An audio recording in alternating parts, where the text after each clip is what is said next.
কুরুক্ষেত্র প্রস্তুত হচ্ছিল। হাতি চলছিল, গাছ উপড়ে ফেলা হচ্ছিল, যুদ্ধের জন্য মাটি সমতল করা হচ্ছিল। সেই ভয়াবহ ব্যস্ততার মধ্যেই একটি গাছে বাস করা একটি ছোট্ট গৌড়েয়া পাখি তার 4টি নিষ্পাপ ছানাকে নিয়ে সর্বস্ব হারায়।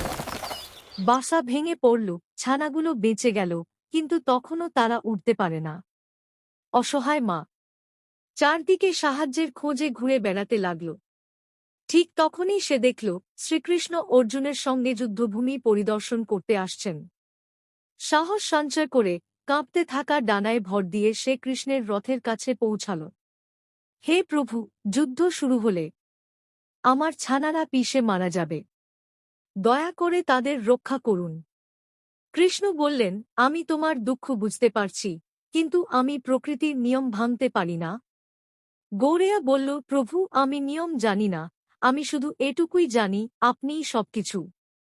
আমার সন্তানদের ভাগ্য আপনার চরণেই সমর্পিত। কৃষ্ণ শান্ত কণ্ঠে বললেন, তোমার বাসায় 3 সপ্তাহের খাবার জড়ো করে রাখো। সবকিছু দেখে অর্জুন বিস্মিত হয়ে গেল। কিন্তু মা গৌরেয়া পূর্ণ বিশ্বাস নিয়ে নিঃশব্দে ফিরে গেল। 2 দিন পর যুদ্ধ শুরু হল। শঙ্খনাদে আকাশ বাতাস কেঁপে উঠল। হঠাৎ কৃষ্ণ বললেন, অর্জুন, আমাকে তোমার ধনুক দাও। অর্জুন চমকে উঠল, কারণ কৃষ্ণ তো অস্ত্র না ধরার প্রতিজ্ঞা করেছিলেন। তবুও তিনি ধনুক তুলে দিলেন। কৃষ্ণ বাণ ছুড়লেন, কিন্তু বাণ হাতিকে লাগল না, তার গলায় বাঁধা ঘণ্টাটি ভেঙে পড়ল। অর্জুন হেসে বলল, প্রভু, হাতিটা তো বেঁচে গেল। কৃষ্ণ নীরব রইলেন। 18 দিন পর যুদ্ধ শেষ হল।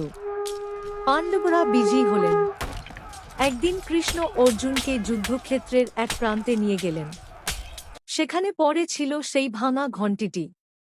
কৃষ্ণ বললেন, অর্জুন, এটি তুলে নাও। যেই না ঘণ্টিটি তোলা হল, 4টি ছোট্ট পাখি আর তাদের মা ভেতর থেকে বেরিয়ে এল। অর্জুনের চোখ অশ্রুতে ভরে গেল। টানা 18 দিন ধরে ওই ভাঙা ঘণ্টিটি ওই পাখি পরিবারের নিরাপদ আশ্রয় হয়েছিল।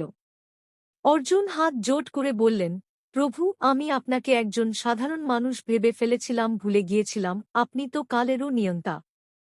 বার্তা: আজকের সময়টাও ওই ভাঙা ঘণ্টিটির মতো। ভয়, সংঘাত, অনিশ্চয়তা সবই বাইরে। ভেতরে থেকে সংযম, বিশ্বাস আর ধৈর্য ধরে রাখুন।